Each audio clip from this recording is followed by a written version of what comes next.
ہندا کا رحمۃ اللہ عالمین سے معافی مانگنے کا واقعہ۔ ابن جریر کی روایت ہے، فتح مکہ کے موقع پر عورتیں رسول اللہ صلی اللہ علیہ وسلم کے پاس بیعت کرنے کے لیے حاضر ہوئیں تو آپ نے حضرت عمر بن خطاب رضی اللہ تعالیٰ عنہ کو حکم دیا کہ وہ عورتوں سے کہیں کہ رسول اللہ صلی اللہ علیہ وسلم تم سے اس بات پر بیعت لیتے ہیں کہ تم اللہ تعالیٰ کے ساتھ کسی کو شریک نہ کرو۔ ان بیعت کے لیے آنے والوں میں حضرت ہندا بھی تھیں جو عقبہ بن ربیعہ کی بیٹی اور حضرت ابو سفیان کی بیوی تھیں۔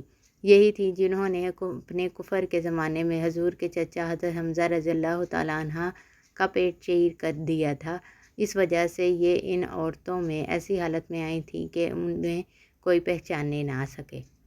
اس نے جب فرمان سنا تو کہنے لگی، میں کچھ کہنا چاہتی ہوں لیکن اگر بولوں گی تو حضور مجھے پہچان لیں گے اور اگر پہچان لیں گے تو میرے قتل کا حکم دے دیں گے۔ میں اسی وجہ سے اس طرح آئی ہوں کہ پہچانی نہ جاؤں۔ مگر وہ عورتیں سب خاموش رہیں اور ہند کی بات اپنی زبان سے کہنے سے انکار کر دیا۔ آخر انہی کو کہنا پڑا کہ یہ ٹھیک ہے، جب شرک سے ممانعت مردوں کو ہے تو عورتوں کو کیوں نہ ہوگی۔ حضور نے ان کی طرف دیکھا لیکن آپ نے کچھ نہ فرمایا۔ پھر حضرت عمر رضی اللہ تعالیٰ عنہ سے کہا ان سے کہ دوسری بات یہ ہے کہ چوری نہ کریں۔ اس پر ہندا نے کہا، میں ابو سفیان کی معمولی سی چیز کبھی کبھی لے لیا کرتی ہوں، کیا خبر یہ بھی چوری میں داخل ہے یا نہیں، اور میرے لیے یہ ملال بھی ہے یا نہیں۔ حضرت ابو سفیان رضی اللہ تعالیٰ عنہ نے بھی اسی مجلس میں موجود تھے۔ یہ سنتے ہی کہنے لگے، میرے گھر میں سے جو کچھ بھی تو نے لیا ہے، خواہ وہ خرچ میں آ گیا ہو یا اب بھی باقی ہو، وہ سب میں